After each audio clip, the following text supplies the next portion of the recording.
What's up, y'all? Welcome to QTV's podcast. I hope this triggers you. I'm Alexander King, the creator of QTV, and alongside me, we have the lovely Cole Lawson. Hi, guys. I'm Cole Lawson, and I'm excited to be on this podcast and to share some insight with you guys and hopefully trigger some people and push some buttons. All right, well, let's get right into it. What are we going to talk about today? Today, we will be talking about the difference between chemistry and sexual attraction. Ooh, this is about to get real personal. Always. All right, chemistry versus sexual attraction. I believe that when it comes to sexual attraction, we have a lot of projection. I personally believe that we project emotions based upon a sexual attraction, when in reality, we're giving up the possibility of friendship and long-term relations because we think that we have chemistry with someone. In reality, it's just sexual attraction, and we're unknowingly manipulating those relations. Absolutely.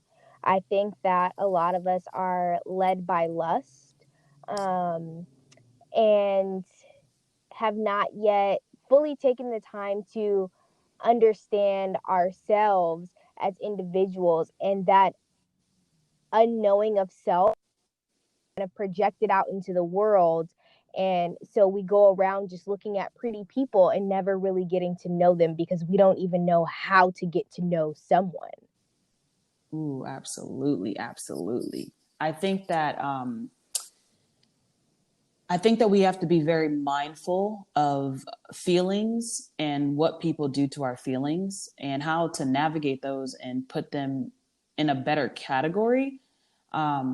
With feelings, your body is producing a reaction, which it could be physical or an emotional feeling. These are informative. They're supposed to tell you more about yourself and what you like and what you don't like and what feels good and what doesn't feel good. And I feel like sometimes because it's a physical attraction, we don't really like the person. We just like what they look like, if that makes sense. Yeah, it makes sense. I mean, honestly, I'm not even going to sugarcoat it. In this day and age, I think that more people are just afraid of being alone because they have not learned how to find solace and peace within themselves. So they get into these relationships or these situationships with people based on attraction, because we live in a day and age where everything is about the look. It's about the picture. Do we look good on Instagram? Do we look good on YouTube? In reality, they don't even like each other. They haven't spoken all day. They argue every time they talk. The only time they're on the same page is if they're having sex. So I think that it really runs deep, but at the very base core of it all really boils down to the fact that we are living in a very showy world when it comes to our personal lives, our careers, and even our relationships now. Absolutely, absolutely. I definitely agree with that. I feel like the more in tune you are with yourself and the more you're willing to understand your feelings and how to navigate them and how to figure them out, then you'll understand whether or not you have chemistry, with someone, as opposed to you just simply being attracted to them. And attraction can come in many levels. It can come in, physical, emotional, all of that. But I do think that we tend to get in ourselves in these relationships with that point that you said, that we're afraid to be alone. There's nothing wrong with being alone if you're completely in tune with who you are. It doesn't mean you don't get lonely, and that's very normal. There's nothing wrong with that. But I do, for me, it took me a long time to realize, just because I'm sexually attracted to you does not mean I have to be with you. That does not mean that. Right. And I found myself finding more reasons to like someone, like pushing those thoughts. And I'm like, do I even like you? Right. And I also think that people don't even realize, like, if you take the time to really slow down and become friends with a person and build that chemistry and see how your guys' energy actually reacts to each other in different scenarios, it's a better foundation for your relationship. Like, me and Lex are super close friends, and this is the image that I would have in my head of a foundation of a good relationship to come, is someone that you can literally talk to about anything with them having an unbiased opinion first, before anything moves forward. I think we get into relationships with people based solely on sexual attraction, and then the chemistry lacks, and we're wondering why we're having a bad energetic reaction between each other, and it's kind of just like combusting, and it's a lot of friction. And more so than that, it's because you were leading with your eyes and not your mind and your heart. Ooh, that's good. That's But good. on the opposition of that, like in building that foundation and really honing in and working on the chemistry side of things, if you work on that, you'll start to notice that even people who might have been seemingly unattractive to you before can start to build a level of sexual attraction just based on the chemistry that you guys have built with each other. So let me ask you, have you ever been in a situation where you weren't off the grip sexually attracted to someone, but that came afterwards? Absolutely. Absolutely. I've been in a situation with a person, actually a relationship with a person. We're going to call it what it is. Because You this, be real. we hope you're fucking triggered. We're going to call it what it is. I was in a relationship with somebody who to me, wasn't the most attractive person when I started dating them. However, once I started to learn their personality and once I learned how we worked and moved together as a couple and complemented each other, it made that person more attractive to me. And funny thing is I've been in a similar situation, and I'm gonna reverse it. So I found this woman extremely beautiful. Thought she was the most beautiful thing to ever walk this earth. And I started to get to know her, and we got into a full blown relationship, and she no longer was attractive to me. And I kind of watched her morph in front of my eyes, like, wow, you're showing me who you are. And I was very blinded, by the aesthetic, that who you are to the core was always there. And it doesn't mean that you are a bad person. You're just not my person, and we are not compatible. And that took long conversations with myself of realizing that, like, how did this person become so ugly to me? And I'm not saying, it had like physically ugly, but just everything, it was ugly. Right. Right. And I think that, like, on both sides of it, it happens all the time. But I think that if, starting with the chemistry is the foundation for both ends. Like, had you started with the chemistry, you might have seen her differently, in the Absolutely. beginning.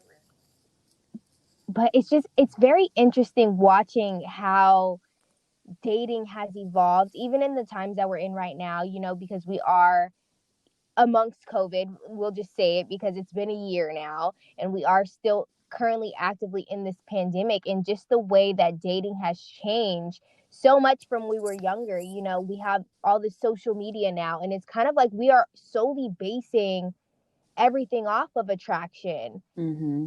to begin with. And I feel like sometimes in a lot of situations, we never push it past that. It's like, oh my gosh, you're so cute. Okay, now we're together. Let's take cute pictures and have sex. And And then that's kind of the basis of the relationship. And then it's like, well, let's just lay up and have this lazy kind of love. facts. That lazy love is a deadly love. I'm going to tell you that. Okay, so how would you give advice to someone who is navigating between those two things and learning the difference? And learning the difference. The advice I would give is honestly slow down long enough to listen to yourself. Mm.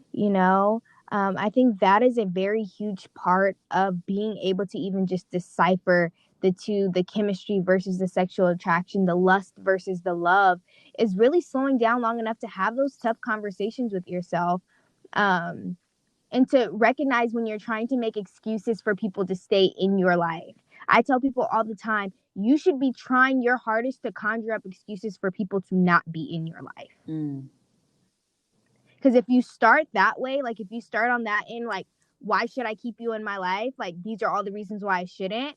Then you'll start to realize that you can make better decisions because you're not so emotional based. You're logically based. Absolutely. I think for me, I push my thoughts and I ask myself a lot of questions.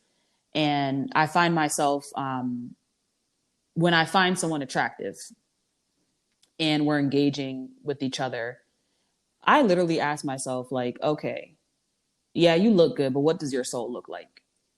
And I think once I change that narrative for me and understanding that it's just not a physical thing, I've been able to read people more clearly and see why they're there and what they're here for. And I think I have great success in that. And that's why I am currently single now. And I love it. I love that because I'm not, I'm not learning the lessons at my own expense anymore. I was so willing to throw it all in based upon this sexual attraction to a person as opposed to backing up and understand who they are, you know, as an individual and how they feed into my soul as well as how they feed into their soul. That right there, how are they feeding themselves? But honestly, I'm gonna throw out a trigger for our listeners out there, because I've seemed to notice, like, even in my own journey and in the journey of my clients and things like that, that a large part of people being confused about chemistry versus sexual attraction is the fact that they've never even asked themselves what they even want. What do you even want out of a person beyond someone that looks good? Wow, yeah. What do I feel like you having that basis and asking yourself that question realistically, and I'm not saying ask yourself and have these unreal. I want somebody that is making $1 million and wants to pay all my bills. No, I'm talking about seriously in a relationship for a long-term partnership. What do you want? Like, it wasn't until I started dating again this year that I thought I knew what I want, but putting myself back in the dating scene brought up other things that I had to realize that I wanted. Okay, Cole, so we gonna get there. What do you want, girl? I think for me in a relationship at this current juncture in my life, I'm looking for a partner. Mm-hmm. Which to me, when I say partner, to me that's even a step further than just a relationship. You see what I'm saying? Because I feel like a partner, even when our relationship ain't working, you're still my partner. You see what I'm Absolutely. saying? Like, I feel like it's a bigger deal than that, because we've made a commitment, not just a commitment, but I feel like a partnership is us making an investment even beyond a commitment. It's like personally putting a part of yourself into another person's journey. Absolutely. Um, so I think that that's what I'm looking for. I'm looking for a partnership. I'm looking for a friend. I'm looking for a support, a support system. I'm looking for someone who has their own goals and dreams and aspirations and own friends and own conversations and own hobbies. I'm looking for an individual. Oh, I like that. I like that a lot. And also someone who real cute, okay? Let's bring it back. You know, the sexual attraction and Right. the Like, sexual chemistry. attraction is not a bad thing. Let's Not at throw that out there. all. It's not a bad thing. Sexual attraction really, you know, I think it plays a huge part in a successful relationship. You may have chemistry with someone, but if you are not sexually attracted to them, I feel like that's a lot of gray area.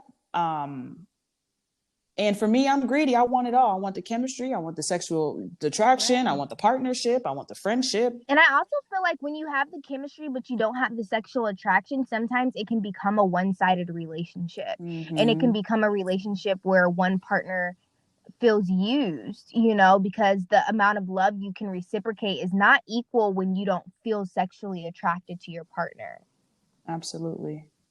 The Because things that you're inspired to do by your relationship is completely different. Like, you know what I'm saying? Like, when I was in a relationship with someone who I stopped being sexually attracted to because of the turmoil that we'd built, I stopped doing those cute relationship things that I wanted to do. And me being sexually attracted to somebody in a relationship, you getting the nudes, you getting the booty pics, you getting, you know what hey, I'm you be saying, doing all the that. whole You be doing all deal. that, Cole. The whole deal. But when you lack that sexual attraction, it makes it really hard to have an exciting, spontaneous, like, fiery, passionate relationship. But also, when you lack that chemistry, it makes it hard to have a relationship at all. Absolutely, absolutely. I'm excited to know, so for you, Lex, when it comes to lust versus love, I'm gonna position it like that.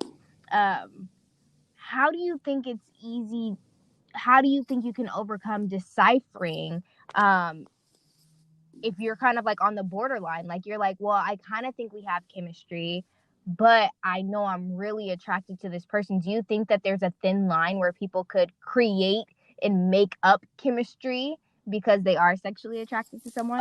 Absolutely. I think the reason that we're even having this discussion is because people will make up the chemistry because they're sexually attracted to someone. I don't want that. I don't want that. Mm-hmm. I Let's give examples of what it means to make up chemistry for those who want to play like they don't know. Okay, an example for me. Look, I tried to be careful. Okay, an example for me would be like, oftentimes I've seen, and in myself I experienced in my younger years in dating, you meet somebody, the first thing to do is to talk about something that is mutual ground, which sometimes it's trauma bonding, if we really want to call it out, because mm-hmm, we typically tend to talk about our exes and what we don't want in relationships and all that stuff, right? So what I mean creating chemistry because someone is sexually attracted to you is if you have those conversations and then you pull the parts out of there where you're like, okay, their ex did that, their ex did that, their ex did that. Let me not do those things because then they'll like me. Or they are mm. into this, so let me go research on this so that way we can talk about this because they're into that. That's creating chemistry, and you can't even hold that facade up for so Yeah, long. that's very And that's temporary. why the relationship ends up crumbling. Yeah, that's very, very temporary. I find it, I've actually found it difficult on my end too, because I have, whoever it is that's interested in me. And I feel like people do research. I feel like people see what I like, see what I like to do, and then they try to create that connection through those things, when in reality, I'm already reading you and I already know what you're doing. So it's not going to get very far, as opposed to like when I figure out I have chemistry with someone, or I really fuck with them on a higher level and not just on a sexual level, is I like to be alone and I like to sit in silence sometimes. And if I find myself thinking Mm-hmm. of wanting to reach out to you, call you, talk to you, and spend my day with you, um, to me, I'm inquiring on the chemistry. I'm figuring out what is it that I actually like about you. How are you Mm-hmm. responding to me? How are you also, another thing is, how are you responding to conflict that has nothing to do with me? Because a lot of time what happens Mm. is we show this person that we're interested this great side of us, and then we kind of get maybe thrown off track, and then you start to act a certain way towards other people. I look at that. That's what's very important to me, Mm-hmm. because that's who you really are. And if I feel that we're not compatible on that level, we don't have the chemistry on that level, then I most likely I'm going to step back. Right. Right. And while we're on that topic and we're kind of getting deep into this, I kind of want to hit on what chemistry even looks like for us. I'll go first, and then you can go and explain what chemistry looks like for you, because when I think of chemistry, I'm not looking for I'm not looking for someone who is the same as me, Absolutely. right? I'm not looking for someone who has the same components, the same elements, we have the same interests. That's not going to create a positive chemical reaction if we think of it in a scientific term, right? So if we think about something that has chemistry, we want two atoms or two ions or two particles of energy that complement each other, not necessarily that are going to merge together, but that are complementary. So I want people to think of that when they're thinking of building chemistry with people, to challenge yourself and to challenge your ego, because a relationship, whether it's a partnership, romantic or platonic, should grow you. Absolutely. So if you're constantly searching for relationships with people who are exactly the same as you and have the same opinions and who are yes men to being who you are, that's not growing you at any point. And that's why those relationships aren't very fruitful. To have a fruitful relationship, it has to try you and challenge you in different areas and also lift you up and balance you, because the whole world is built on a yin and a yang, a light and a dark, which are complete total opposites, but they have the perfect balance in life. And to me, that's what chemistry is. Not saying that you have to be complete opposites, but you have room to grow each other because you offer something so different. Absolutely. And even if you just look at the word, chemistry has to do with science, correct? Science, okay. You have things that interact with each other, how they interact, how they combine, and how they change. All of these things, and sometimes how they're going to create more new substances. That's exactly what chemistry would be for me. How are we interacting with each other? How, when we are combined together, how are we flowing with each other? And when it comes to change, are we changing in a positive way together? Or am I changing who I am when I'm around you? Am I different? And do you trigger certain things in me? Mm, Those things really give me the understanding of what my chemistry is with someone. And if, like you said, like you put right. you made a good point, is like the changing for the better and growing. those things are important. I don't want anything to be the same. I don't want it. I don't want the new person to be the same as the last. The last relationship should be the same as this one. Everything is different, and it's all about how we're pouring into those spaces and if it fucking feels good. That's the most simple thing. Does this feel good? When I'm with you, do I feel Right. good? Does this feel good? Right. And sometimes it really is that simple. It's not like this whole like grandiose thing that people make it out to be. It really is a simple check in with yourself. Like, how do I actually feel? You know, because we can put thoughts and words to literally anything, and our mind can make up anything, but what you can't fake are Absolutely, feelings. absolutely. And the thing about feelings too is sometimes we have to, remind ourselves that just because we feel something doesn't make it true. That was the hardest lesson I had to learn. It took me a whole last relationship to figure that out because I used to tell her all the time, well, when you do this, it makes me feel like this. I thought I was a great communicator. And she broke it down one day. It was just like, yo, you're basing your feelings, not that they're wrong, but you're basing your feelings based off something that is not true. And in reality, when I look at that, I have to ask myself, okay, am I forcing that type of chemistry with her? And that's why I'm getting so angered. And that's why I'm just like, you don't understand, you don't see me. When in reality, if I take a step back, I acknowledge my feelings, but I have to go a step further. Why do I feel this way?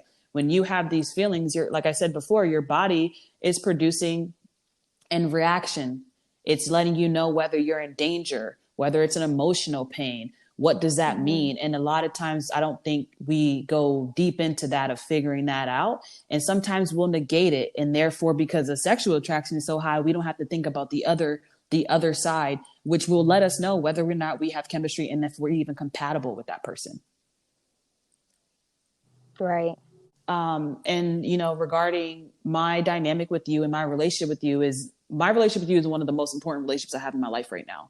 And the reason I say that is because you and I are able to be friends and we're able to have the most intimate conversations without putting two thoughts into or without feeling judgment at all. To me, that's chemistry.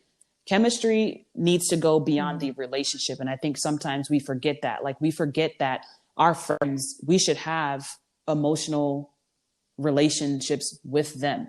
Doesn't mean you're in a relationship with them. However, it is a relation.